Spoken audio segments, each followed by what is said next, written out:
It started small. He blanked on his friend's last name, mixed up class schedules, but the memories he gained were so rich, he barely noticed the ones falling away.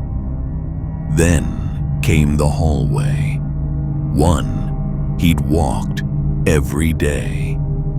Suddenly, unfamiliar.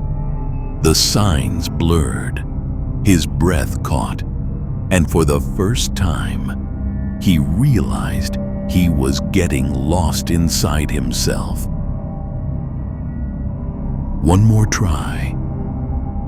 He picked the day his mom left, typed it in, fingers trembling. The machine offered a necklace, her necklace, the one she wore the day she said goodbye.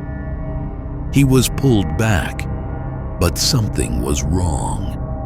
Her smile flickered, her voice glitched, like a tape left out in the sun too long. Even his memories were breaking.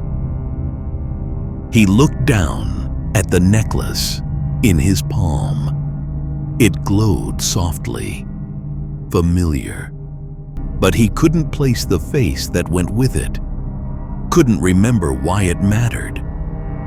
He fell to the floor, clutching the trinkets, shaking.